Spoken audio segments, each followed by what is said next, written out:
कार्यक्रम के पुण्यार्जक हैं प्राचीन श्री अग्रवाल दिगंबर जैन पंचायत रजिस्टर धर्मपुरा, प्रधान श्री चक्रेश जैन, महामंत्री श्री विजेंद्र जैन, कोषाध्यक्ष श्री शेखर जैन, सचिव श्री नीरज जैन, मंदिर मैनेजर श्री पुनीत जैन, पंच कल्याणक महोत्सव समिति श्री 1008 पारसनाथ जैन मंदिर, वर्धमान कॉलोनी, सागर, मध्य प्रदेश।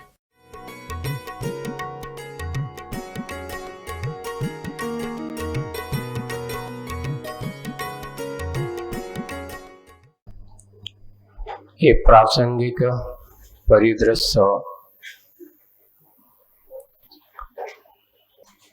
एक बहुत अच्छे प्रसंग से लेकर के चल रहा है और वह प्रसंग है व्यक्ति की मानसिक बल और शारीरिक बल का। देखिए, यहाँ पर ये कहा जा रहा है तन का बल उतना हानिकारक नहीं होता जितना मन का बल हानिकारक होता है। या ये कहो, तन का बल तो तनक सा है पर मन का बल मनक सा है, यानी ऐसा मनसा है कि उसकी तृप्ति, उसको पूर्ति करना हंसी खेल नहीं है। देखो, तन की तृप्ति तो करना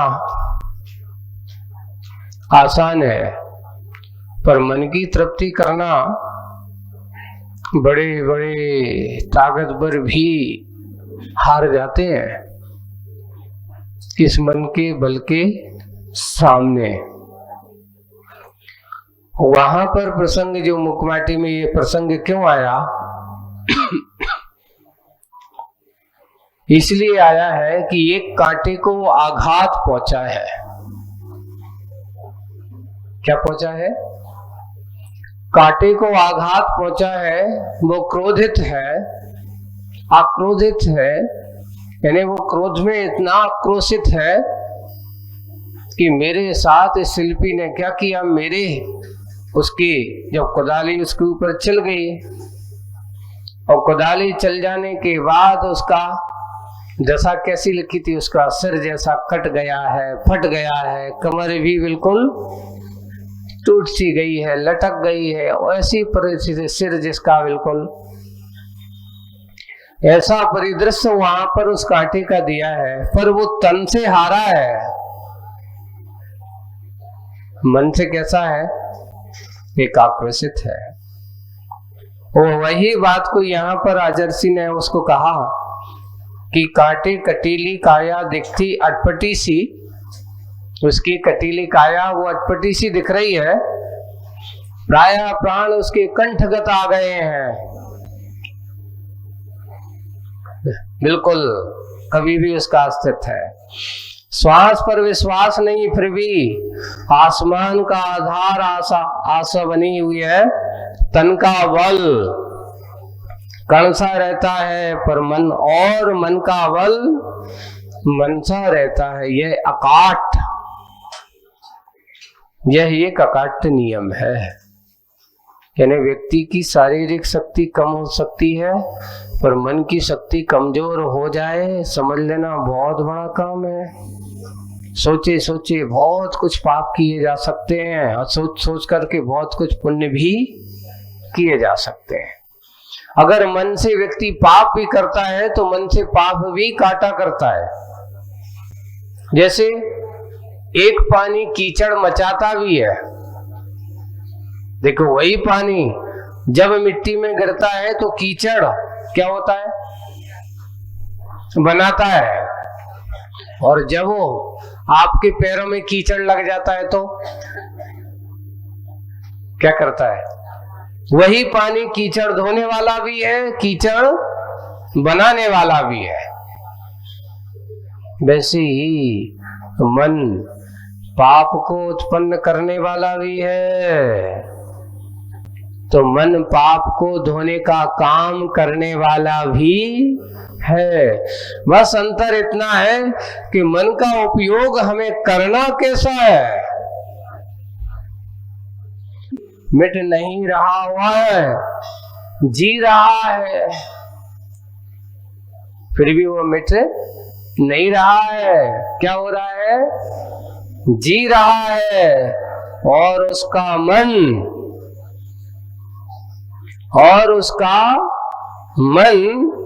मधुर ज्वार से भरा रस पी रहा। वह इस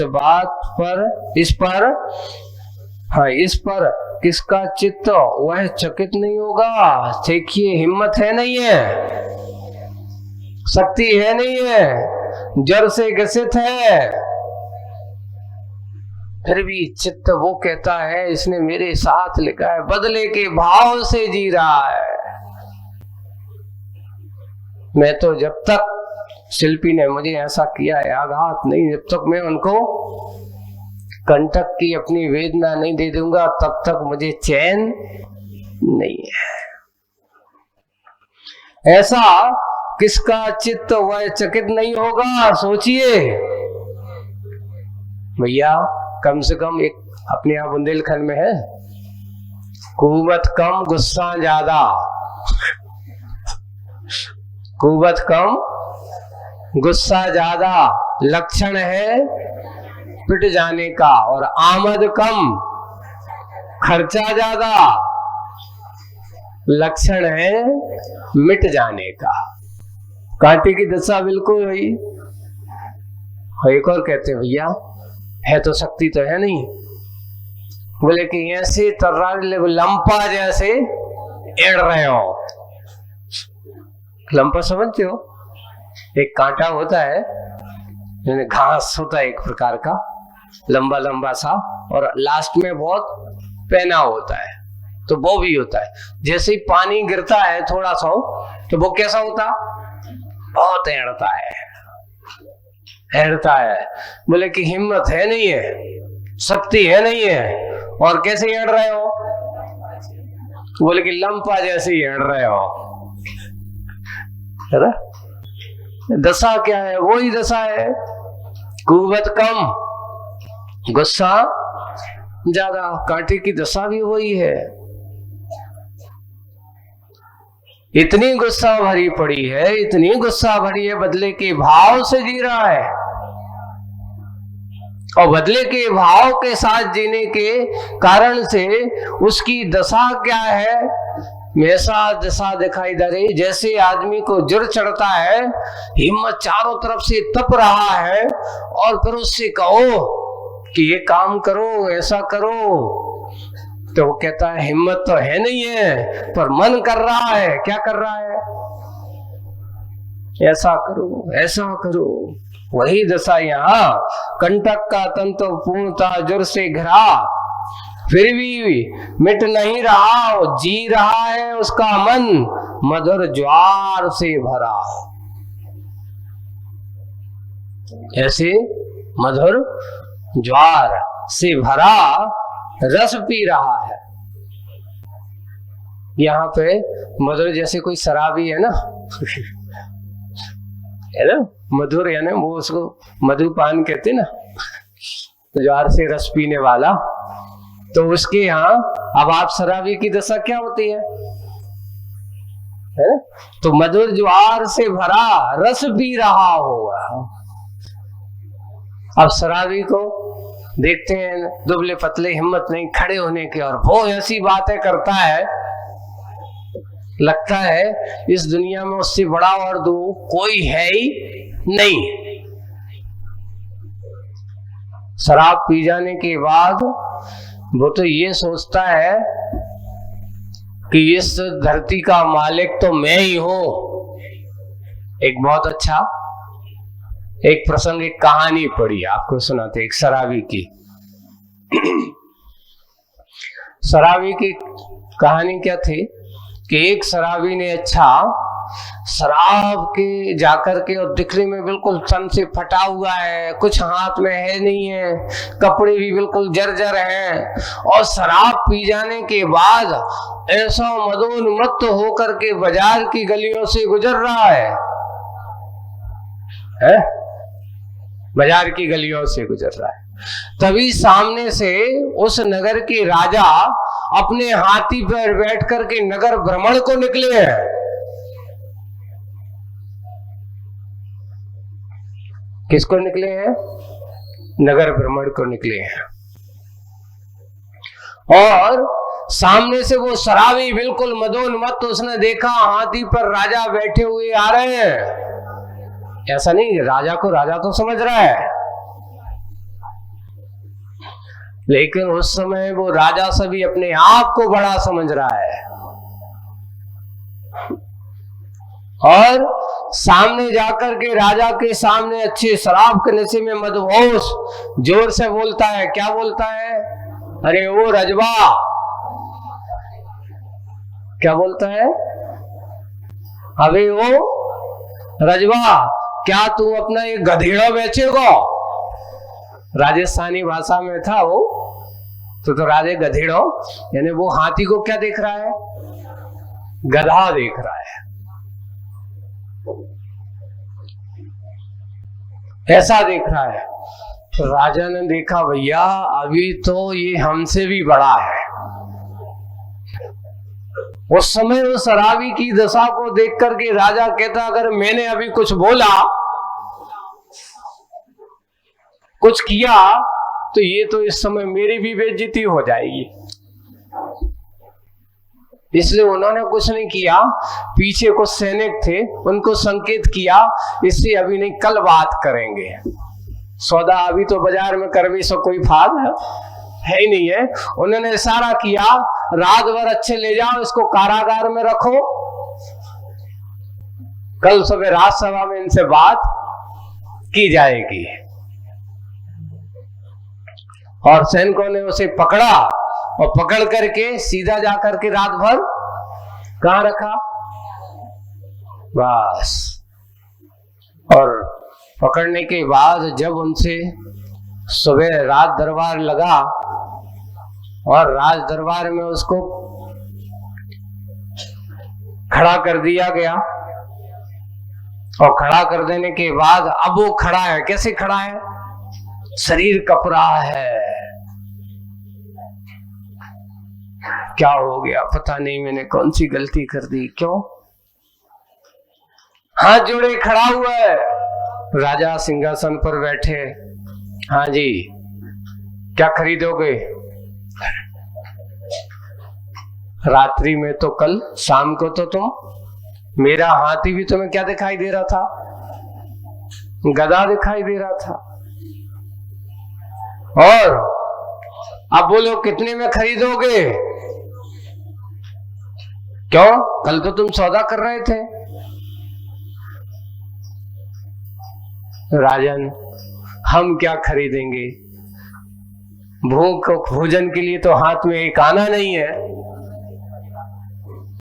और कल रात भर से पेट में दाना भी नहीं है।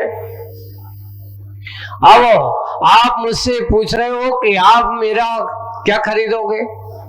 बोले कि भाई कल रात में तो तुम ऐसा बोल रहे थे कि भाई हाथी भी तुम्हें क्या दिखाई दे रहा था?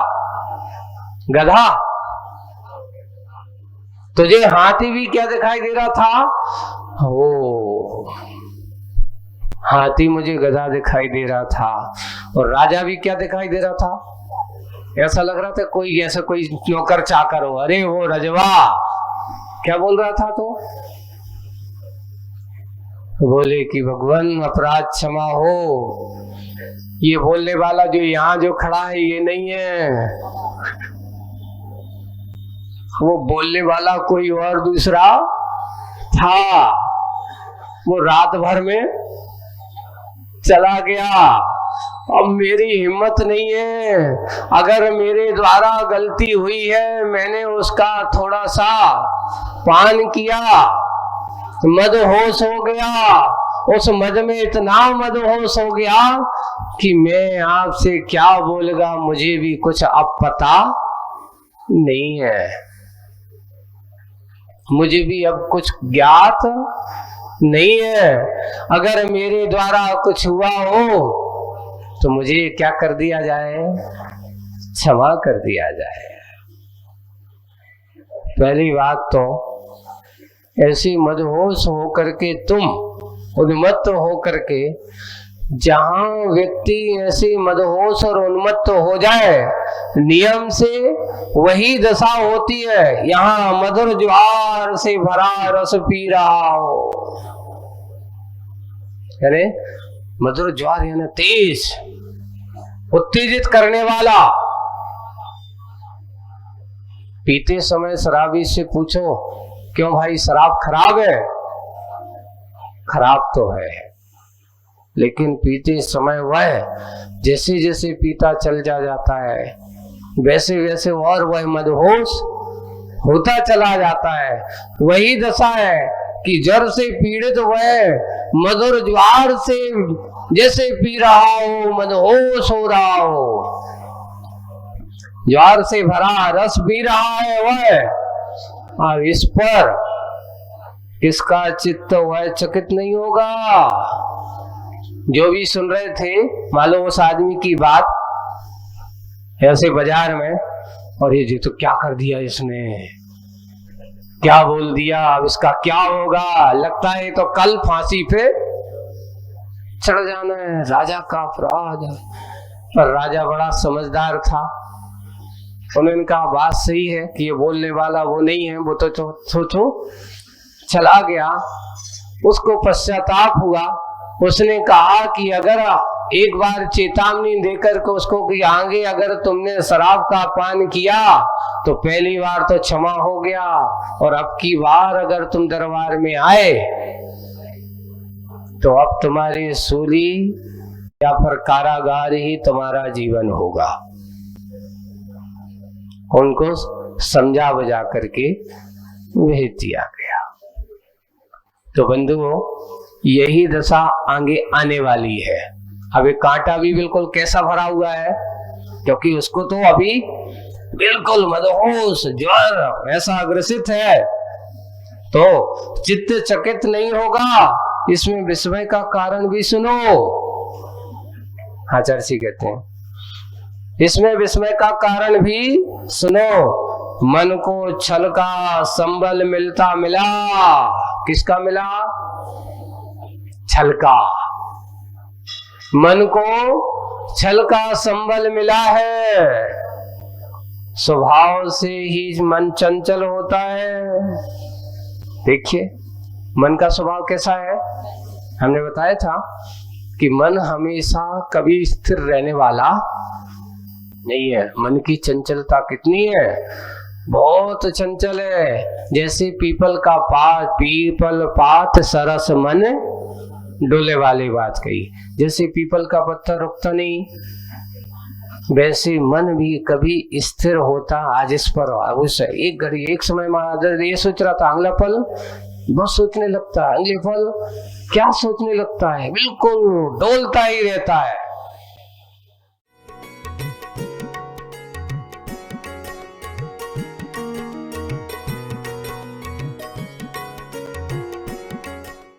इस कार्यक्रम के पुण्यार्जक थे प्राचीन श्री अग्रवाल दिगंबर जैन पंचायत रजिस्टर धर्मपुरा, प्रधान श्री चक्रेश जैन, महामंत्री श्री विजेंद्र जैन, कोषाध्यक्ष श्री शेखर जैन, सचिव श्री नीरज जैन, मंदिर मैनेजर श्री पुनीत जैन, पंच कल्याणक महोत्सव समिति श्री 1008 पारसनाथ जैन मंदिर, वर्धमान कॉलोनी, सागर, मध्य प्रदेश।